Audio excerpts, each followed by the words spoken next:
waiting literally 2 months for this package.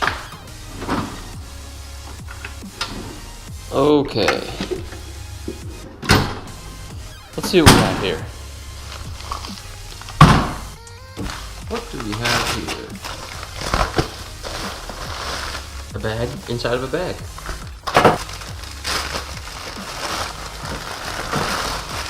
Inside of a bag. Okay. So here's a little scanner tool. And it looks like this is the adapter to plug it into your 20 pin under the hood. And we have some instructions. Now I just gotta figure out how to use the dang thing.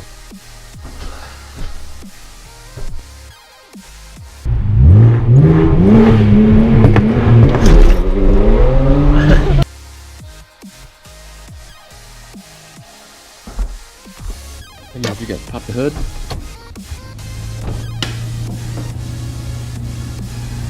Before I bought this car, I'd never seen these things before. Connected that in. Now we'll get this all plugged in. You match up that little Pac-Man with that little Pac-Man right there. Now we got this thing plugged in, what you're supposed to do, it reads FA right now. You push enter till it goes to CA, which is clear the codes. Push enter. Now when those two little lines appear, it means the code's cleared. You unplug this, then go start the car. If the lights goes off and comes back on, then we know that there's a problem that's existing that still needs to be fixed. If it clears, then it clears.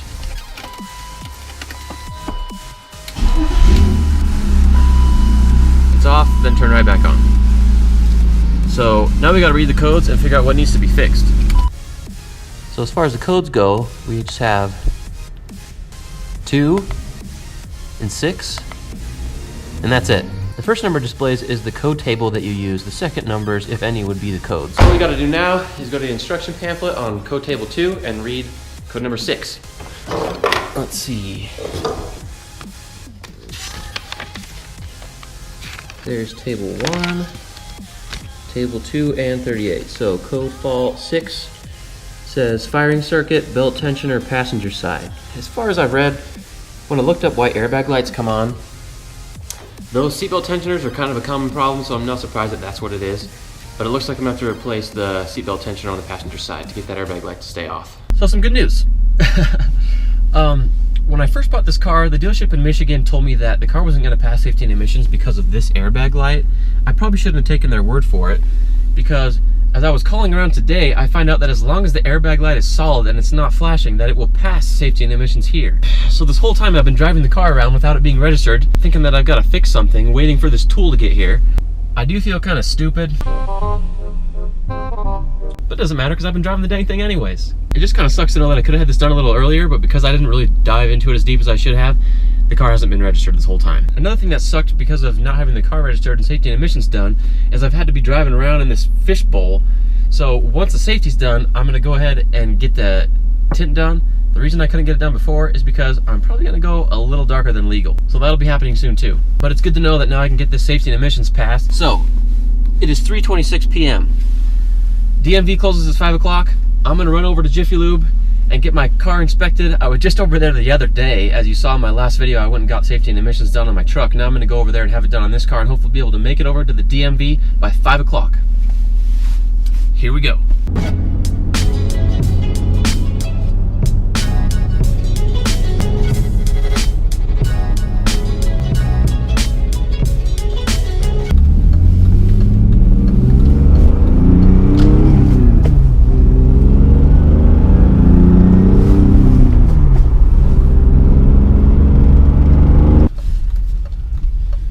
So I'm gonna go inside and get this thing taken care of, and I will let you guys know what the news is once we get the car back. I got some news, guys. We passed.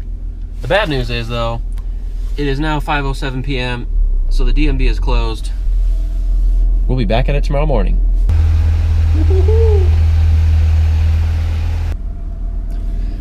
It is a new day. I just got out of the DMV. Got me some new arch plates, baby. It's registered. So I'm over at the Ogden Airport now. Some friends of mine own a flight school here, Axiom Aviation. Check them out if you're looking to get your pilot's license.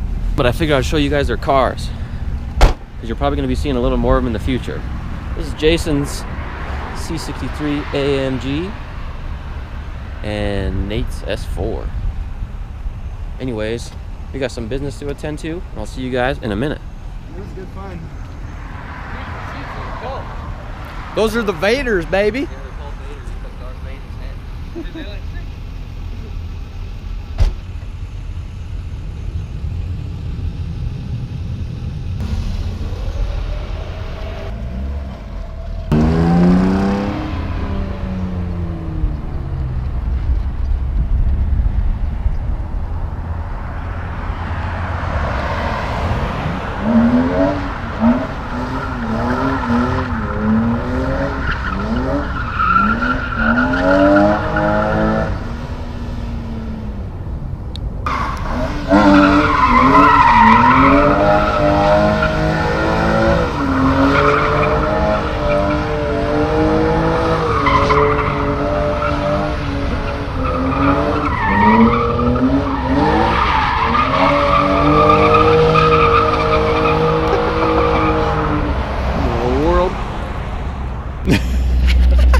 Holy damn.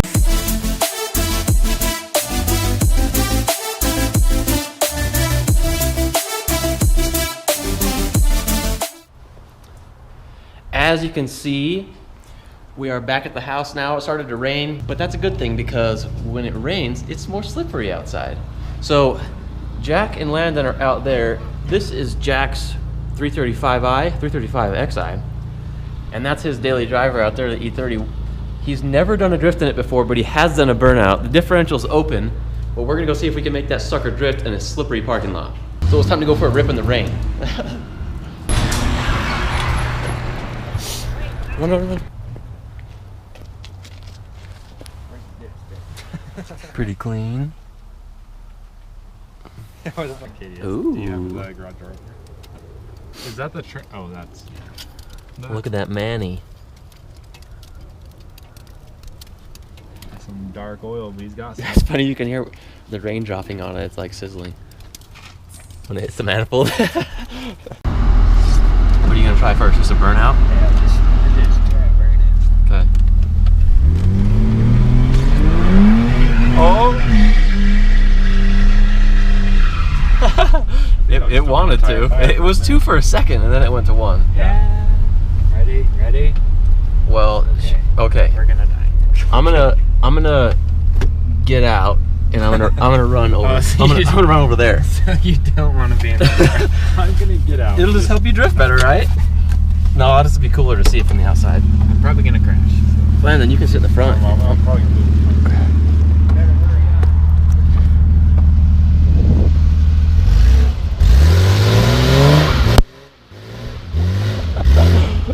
Dude, both of them are going.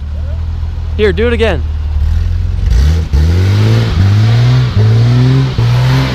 Yeah, that's...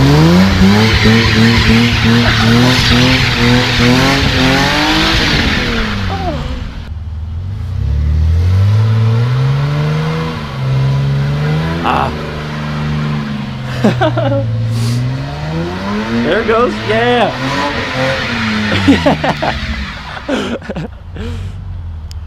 The E30 will drift.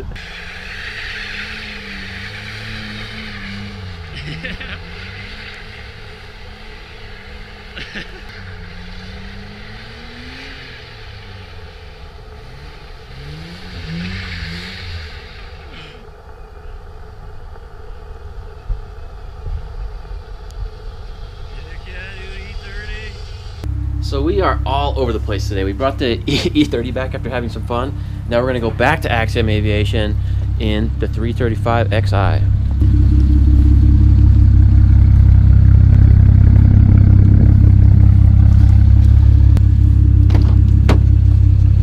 Oh, dude, I forget that you have the red seats and stuff in here. Yeah. Did it not work out, or did it work out? Kinda.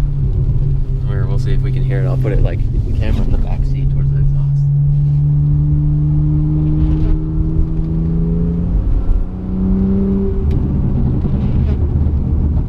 Oh yeah, dude. I'll bet you can do that.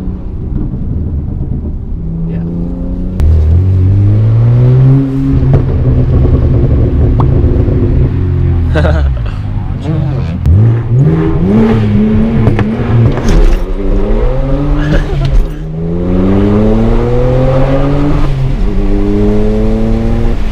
burned out.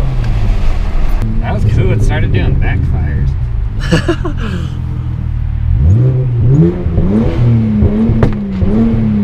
Holy.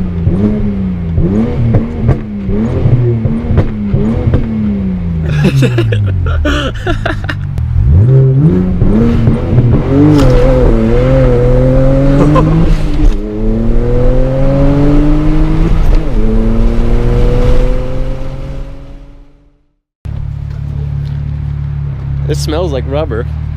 Yeah.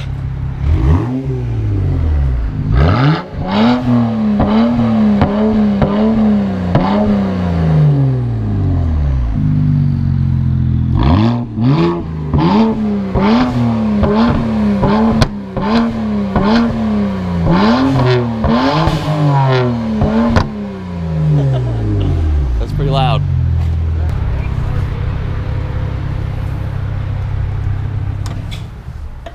And here we are. We're gonna get a cold start on the Merc.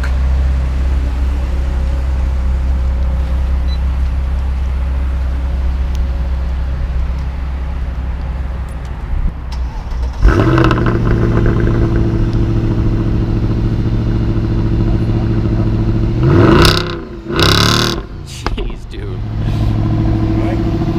Yeah, dude, hop in, man. We got something we gotta take care of. Shipping this thing out. So let's take off to the post office, and then there is a little bit of maintenance that we gotta do to the E36. It's something I've been pretty much meaning to do since I got the car. I just haven't had the time yet, so we're gonna get it done today.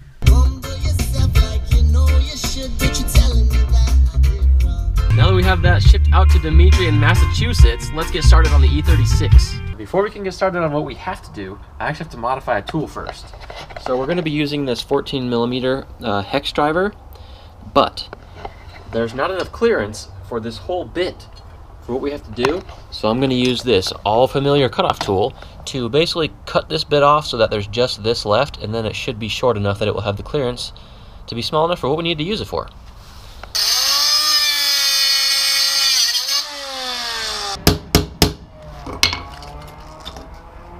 There we go. So the things that we're going to be doing to the E36 today are changing the transmission fluid and changing the fluid in the rear differential. Now you may be thinking to yourself, Gavin, why do you have automatic transmission fluid when your car's a manual? What most people don't know is if you want to do a transmission swap, you don't have to waste all the money buying a whole new transmission. If you want your manual to be an automatic, all you got to do is put in automatic transmission fluid. So for me, when I want to switch to an automatic, I just got to put in this automatic transmission fluid. It's a lot cheaper than a whole new transmission. All jokes aside though, even the manual BMWs call for automatic transmission fluid. Kind of weird, I know. So we're underneath the car now. Here is the drain plug for the transmission, and here is the filler plug. Now whenever you're doing something like this, you want to make sure that you crack the fill plug loose first, because how bad would it be if you got all the drain, or you drained all the fluid and then you couldn't fill it back up because you can't get this loose. So anyways, we're going to crack this loose, then we'll pull this out, empty all the fluid and refill it, and I will get back to you guys once all this is done. Well, we're done with draining the fluid, but we kind of had a little mishap here. Look at all this crap that is all over my creeper. And if you look under here, there's fluid spilled all over the place. So right when I pulled that plug, a huge gust of wind came through and just blew the fluid everywhere. So I'll have to clean that up before I can fill up the rest of the fluid. And yes, in case you're wondering, it did get all over my face. Alright, so we finished the transmission fluid, and now we're going to move on to the rear diff. So right here is the drain plug for the diff, and then just above it right here is the fill plug. So we'll crack this loose again, and then we'll empty it out through here. So what I'll do is put this little tool in there like that, and then throw this wrench over that, and then we'll get it loose that way. And in case you were wondering what I use for the rear diff, I use this Mobil 1 synthetic gear lubricant, 75W140. But the important part is to make sure when you're doing the differential on an M3 is that you use stuff that has a limited slip friction modifier like this stuff has. Alright guys, I'm all cleaned up now, and before we go for a test drive, I do want to mention why I wanted to do these fluid changes in the first place. So The service interval for changing the transmission fluid, I believe, is every 30,000 miles, or maybe that's the rear diff, but it's every 2 years either way. And with how low the miles are on this car, I doubt that the fluid is getting changed every 2 years. So when I first got it, going into first gear took a ton of effort. And even going into second and third and whatnot was still pretty rough. Like bad enough that, you know, something's wrong bad. Now, I do remember that I had the same problems when I had my Subaru Legacy GT. And so I changed the transmission fluid on that, and it really helped to butter up the transmission. So what I'm hoping is changing the fluid in this car would have helped to smooth out the shifts as well and help it to be easier to put it into first gear. Now, some of the rough shifting is going to come from having that short throw shifter. But anyways, let's go for a test drive to see if this helped at all. Crossing my fingers, man. Okay, here we go. Oh my gosh. Holy cow. Holy cow. It is way better. But bam, dude, it just goes right into first gear, no problem. I'll bet you that stuff hadn't been changed for probably 10 years. Here's in a second. Oh yeah. It's a lot better. It's still really notchy, but like I said, the notchiness is gonna come from the short throw shifter. What I was more concerned about was how smooth the shifts were happening. Yeah, it's miles better just from changing the fluid. I can tell already, and the car's not even warm. Another reason why it needs to get changed is so I can snap off quick shifts like this.